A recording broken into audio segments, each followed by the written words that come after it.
Okay, so we're going to talk about a little bit the future of privacy and how we could create maybe more utopic world around privacy and data sharing. I'll do two things. Part one, I'll quickly bring you up to speed to how we got here. And Nadav went 100,000 years back. I'm going to do like 20 years, and it's going to go very fast because I look at the audience. I can tell you all here, so that'll be fast. The second part is how do we solve it, which might be even faster. Honestly, I wanted to call this chapter How the Spaghetti Almost Ate Us for Lunch. The marketing said, please don't mention spaghetti. I promised them I'm not going to mention spaghetti. If they ask, tell them I never mentioned spaghetti. But here we go. So how we got here, our life used to be pretty simple, right? We shopped in brick and mortar shops. Our money was paper and it was in the bank. We went to buy stores, to buy books that were made out of paper and wood, and we watched TV and watched whatever they served us. And when the computer came along, we basically did the same thing. We bought software in the same brick and mortar stores. And even when the internet came along, we started to communicate and maybe browse a little, but still life was pretty good. And then this happened, right? One day, the mobile phone was introduced and our lives changed forever. And beyond that point, this happened and phones exploded. And this happened and apps exploded. And suddenly our entire lives were based on this device that was a gateway to a whole set of value that was online, that was digital, that we could use. And in the process, we were happy to leave all our digital footprints behind because it didn't really matter. But then this happened, right? Machine learning suddenly became mature enough, and our digital footprints were enough for anybody to make a lot of sense out of them and create a lot of value. And suddenly, data became a business. And as the economist said, it's the new oil. When that's a business, then everybody's trying to monetize. And so we went through a period where we all downloaded apps. They all promised us that they're not going to share our information. They all found ways to monetize it, of course, because that data is very powerful in its capability to predict a lot of things about us, about the market, about other purchases. And then this happened, right? Not a big surprise. If data is so valuable, then people are going to steal it. We learned that data can be manipulated. Maybe even elections can be manipulated, who knows? Even the fact that we are suspecting that maybe elections may be manipulated is bad enough. And then regulators jumped in as if regulators ever make things better. And it just created a more complicated situation, which is the moment you all waited for, my spaghetti. We created this spaghetti architecture that connected users to applications on clouds with different permissions and different access rights. And the more users we get, the more applications we get, this spaghetti is just going to get worse, which is how spaghetti almost ate us for lunch and brings us to today. So the question is, how do we undo this spaghetti and break it back down so that we can live a more safe life, I would say, online? And the answer is always 42, right? For whoever knows, I can tell some of you know. So I allowed myself another quote from The Hitchhiker's Guide to the Galaxy, which says, in the beginning, the universe was created. This made a lot of people very angry and has been widely regarded as a bad move. And when you look at the internet as a universe, you know what? That debate is still going on. If you look at where we are, the economy has become this attention economy. So the rules of engagement are pretty simple. We are willing to give up some of our attention, some of our data, some of our privacy, but we get a lot of value for free, which we all like. And as the old saying goes, if the product is for free, you are the product.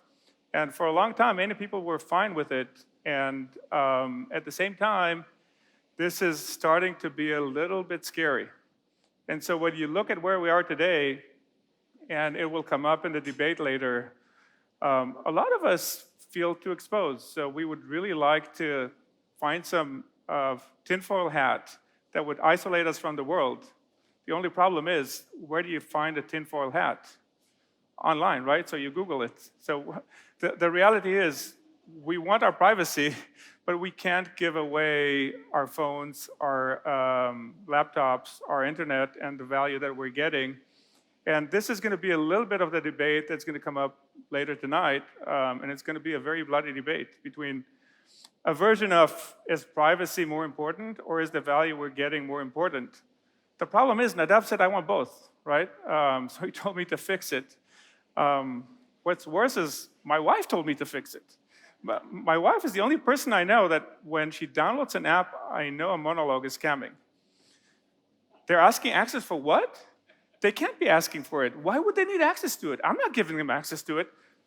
I said, fine, I'll fix it.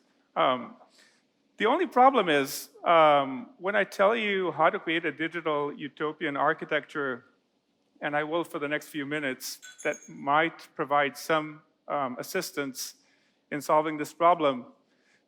It's a little bit like this big magic trick, Digital Utopia, right?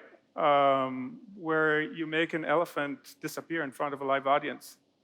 And it's amazing, right? So I'm going to make the elephant disappear, and you're going to be amazed. And then I'm going to show you how I did it. And you're going to say, what? The elephant was here all the time? Not sure this is kind of... And then you're going to go home, and you're going to think about it, and hopefully you're going to come back and say, wait a minute, maybe there's something there. So let's give it a shot. So first, I'm going to make the elephant disappear. Are you guys ready? Are you amazed? Okay, so now I'll do this trick again very slowly so you know how I do it. Let's start with this, okay? If you have a shack in your backyard, it's an easy analogy. You have your tools there. People can borrow your tools. You can give them access. They can use it. They'll return it. Again, life used to be simple. If that was a digital tool shack, then now your data is in there. What does it mean to borrow your data? Who owns that data? If somebody takes your data, do they give it back? Do they own it forever? Can they leverage it forever? Getting more tricky. So the first concept I'd like to introduce in this road to digital utopia, at least for privacy, is what I call the digital backyard. And conceptually, think of it as if in this utopian world, every one of us had a digital backyard somewhere in the clouds, and all your data would always be somehow flowing into your digital backyard. And it would be stored there, it would be yours, you would be able to manage who gets access to it. The only thing is, you want your medical records there, you want your financial records there, you want your media there, you want your history there, your driving history, your location history. Why shouldn't it all be under your jurisdiction?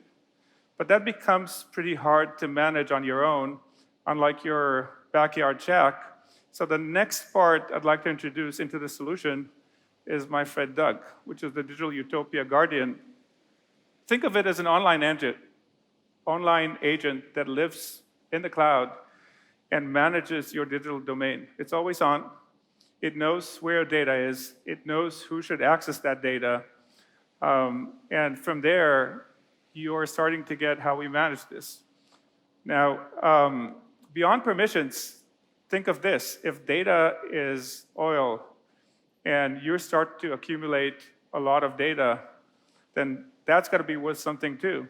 So instead of giving it all away, Doug could also help you monetize some of that, because if now people want access to your data and they're not giving something for free, there's got to be a smart contract that you could put together that would monetize some of this for you if you wanted to do it. And sometimes you want to do it. If some of my data can help develop new drugs, why not, right?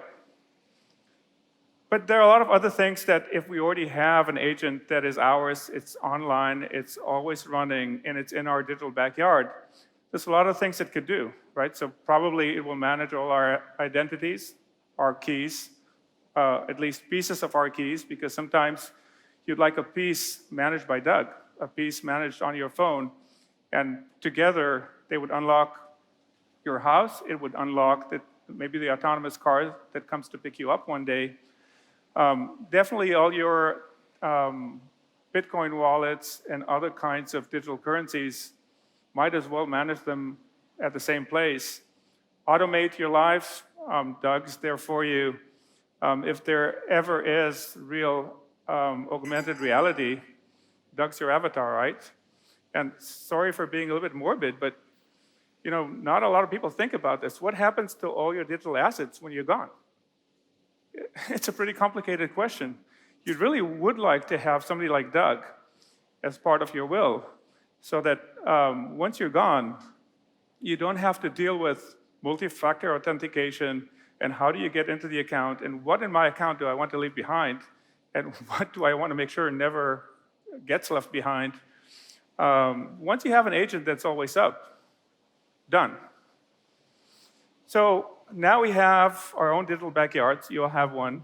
You have an agent called Doug that is managing it for you. It probably has some default policy.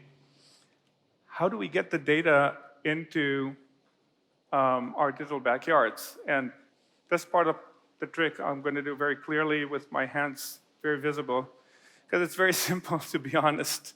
So today, you want to load Amazon, you want to shop, they ask for a lot of permissions. All of you say yes, I think, except for my wife, who says, what? And then they store all their data, all my data, at Amazon's cloud, out of my reach. So at that point, there's value, right? That'll run machine learning. That machine learning could be good, might be offering me better products. It might be bad because it might be figuring out things about me that I don't want them to figure out. Either way, the data is theirs, and I never get it back. And whatever they do with it, or resell it, or reuse it, I have no control over, right?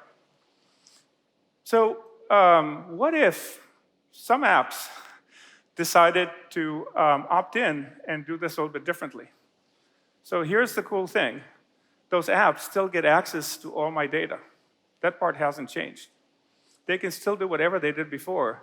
The only thing I want to change is when they store my data, they store it in my digital backyard. So really, they communicate with Doug. They have access permissions. They could write stuff into my digital backyard. I give them access rights to read it back when the app is running and they need it. If they want my shopping history or preferences or location history, it's in my backyard. They're welcome to it. And guess what? If I decide I don't want to use Nozama anymore, I discontinue the access rights. What happened? They have no access, but they also have no history. And all the history that has been accumulated is mine. I can allow access to a competitor that might benefit from my shopping history to better serve me as a customer going forward.